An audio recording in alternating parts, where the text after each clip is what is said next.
Hello everyone and welcome back. Today we will be glittering on plastic using Brite Tone.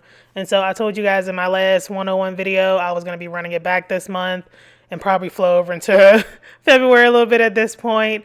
Just covering 101's basics, options that you can use throughout the year. And so in this one I'm going to be glittering on a plastic cup. A lot of people when they want to get started don't want to spend a lot of money, you know, $5 to $10 on a metal tumbler, and so plastic is an option to practice on. And then we're also going to be sealing with Brite Tone instead of epoxy, and I'll go over some of the benefits of that when we get to it. And so just regular setup of the cup. I glitter the same way all the time, and if y'all want me to do like a one-on-one on glittering with epoxy instead of Mod Podge, I can definitely show you that. And so I'm gonna just, honestly, I normally wouldn't sand the cup, but I feel like some of y'all, since y'all don't know what y'all doing, sanding can't hurt you. It'll just help with adhesion. And so I wanted to make sure I put that in the video. I'm pretty confident in my technique, so I normally wouldn't pre-sand my cup. But if you're just starting out, I definitely recommend you giving the cup just one little gentle sanding around the cup, and that's it. Like, baby, you're not trying to create a whole new surface, okay? And so I use Mod Podge to glitter my cups. And I'm still looking to figure out what kind of brushes I'm going to be using moving forward, because my brushes are on their last leg. That's why it's taking me so long to get this Mod Podge going around this cup, because there's a piece on there that's crispy, crackly, and dry, and it's messing with my flow, but I'm making it work. And so you want don't make your Mod Podge too thin. I feel like that's always something that I see people make comments on. You want it to be pretty milky, pretty white, pretty opaque. You don't want it to be too translucent, because especially if you're like me, I move slow. Admittedly, like, I have the video sped up, but I take my time. Like, I ain't got nowhere to be. Once I sit down in my craft room, I don't ever sit down in my craft room with the intention of rushing, baby. I might be in here for 3 hours. Once I turn on a podcast or turn on an audiobook, sometimes I just be in there spinning around in my chair, listening to whatever I'm listening to. All right, and so I decided for this cup that I was going to do a Mardi Gras cup. I will be going to Mardi Gras this year. Shout out to all my Louisiana people. And so I just need a cup to have with me out on the parade route. I don't want to take an expensive cup out there on the parade route, because I'm more than likely going to be setting that cup on the ground, picking it up, having my drink, kicking it around, all kinds of ghetto shit that I plan on doing out there on the parade route. And so plastic is a great alternative that I can use instead of having a nice metal cup. And then it also won't put too much weight in my luggage, baby, because I'll probably also bring back 2 king cakes and a bunch of other stuff that I didn't even tell you. I went to Florida last month. I drove over to New Orleans, and I end up having to have to go to the store, bought another suitcase, and the additional suitcase that I bought weighed 40 pounds, because I brought so much food and stuff back from New Orleans on my last trip. I should have been embarrassed, but baby, like, they don't sell Blue Runner beans out here, so I have to make it work. But yeah, so that's if y'all be wondering what I'd be doing in my free time. I'd be going around and buying all my favorite things so I can judge them up when I get them home. But yeah, okay, so pressing it down. I waited about probably 20 minutes, and then I went and pressed down the glitter.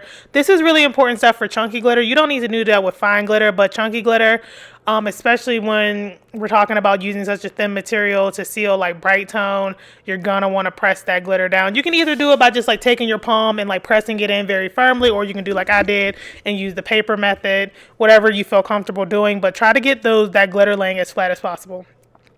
Right now I'm sealing in the tumbler. I've been talking so much, I'm forgetting what I'm doing. Right now I'm sealing in the tumbler with polyacrylic. And so, like, y'all see, like, all these steps are the same, just the type of cut we're using is different.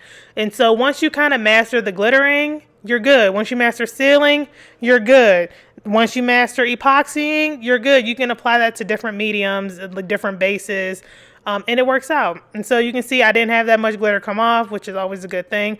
Full disclosure, I did 2 layers of polyacrylic because I like to seal twice with chunky glitters. Now let's talk Brite Tone. Brite Tone is an epoxy alternative. The one I have came in this thing. I've had it for so long, you guys. It had taken me so long to get through this thing. I probably had this tough for 2-3 years.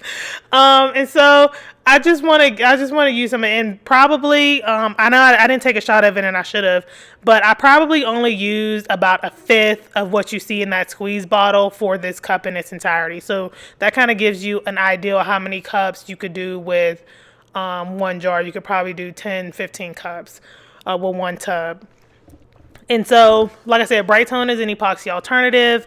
It is very low odor. When I say low odor, that means that unless you down or sniffing it like a line of Coke, you're not just going to inherently smell it. It's not going to funk up your room. You don't necessarily have to open up the windows.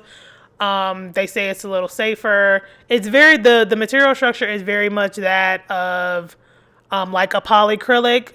And so, yeah, you don't have that two-part reaction happening, which creates your plastic. This kind of material kind of creates plastic on its own. I won't get into it, the technicalities of it, because I'm not a chemist, as I've showed you guys before. I'm just a girl who reads shit on the internet. And so, the good thing about this, they say you don't have to use a glove, but y'all are nasty. Put at least a little rubber koozie on your finger and wash your hands after, because that's, baby, the videos I've seen of y'all using Brite Tone and just palming the cup is just disgusting. So now we're on layer 3. If you haven't been keeping up, I probably should have put it on the screen, but I'm talking, and so I'm gonna keep it rolling. And so you want to, the first like 3 to 4 to 5 layers, I call building layers. I think they also maybe call it that. You want to make sure these layers are somewhat thicker. And as if you didn't see, like, it looked like there was like Brite Tone dripping off my finger. That's because I coated pretty good these first few layers, because you want to build it up to the point where it starts to get smooth, and that way you can also come in at some point and sand it. And so at this point, this is when I'm going to sand it. I'm just using this cheap sandpaper, baby. As soon as I started sanding, y'all see the sandpaper then fell apart on me. It's this cheap stuff from the Dollar Tree, but I'm gonna use it until it's used up. I'm not just gonna go, because the problem is I'll go out and I'll buy more sandpaper, and then I'll never use the sandpaper, and it's just taking up space in my craft room, and I can't have that. And so I'm just gonna let it keep falling apart and doing my best. And so then I just come back in with wet paper towels and just wipe it down to collect all that dust. It shouldn't be sopping wet, because again, unless you've let your cup cure for a couple of days before you've got to this point, you know, you're still technically dealing with uncured material. Oh, between coats, 3 hours. I do 3 hours. It says anywhere between 3 to 4. 3 is a pretty good spot for me, as long as my room is I keep my room at about 71 degrees.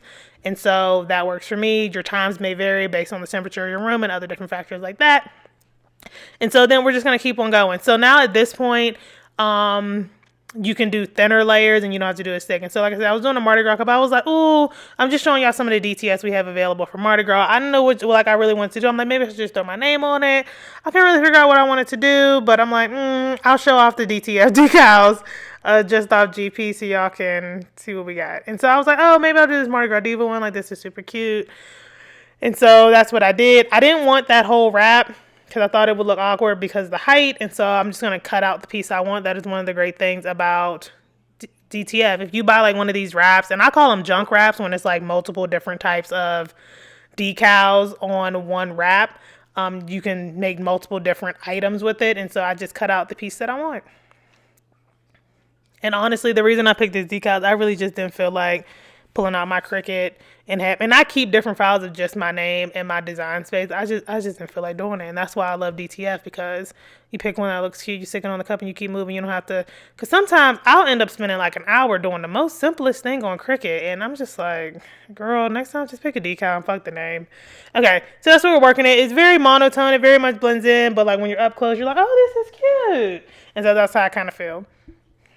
Maybe overkill for some people. I like very gaudy things. It's very gaudy to me, so it fits my personality, so it'll work for me. And so now I would recommend this layer being a building layer, the one that you're coming in directly after the decal has been put on. Do a building layer. So you want to be a little thicker with it. And yes, I started with one set of nails, and I didn't have nails, and now I have a new set of nails, in case anyone was wondering. You can see I'm flicking the excess off my hand. That just lets you know just how I'm putting it on a little thicker. And so, full disclosure, after that, I did 2 more coats of Brite Tone. I did a light sanding, and then I did 3 more coats after that. So I think in total it ended up being about 10 coats of Brite Tone, and this is what the final product looks like. So you can absolutely do glitter tumblers on plastic tumblers. You don't have to use epoxy. There are alternatives like Brite Tone. If you guys want to see a video on Hyperion, I feel like I've done one recently, but I can do another one if y'all want me to. More than happy to. And the glitter, I didn't even tell you, is Bond It's les bon ton roulé is the whole term, but that's where it comes from. And so yeah, I've talked enough. Period6glitter.com, and I will see you guys in the next one.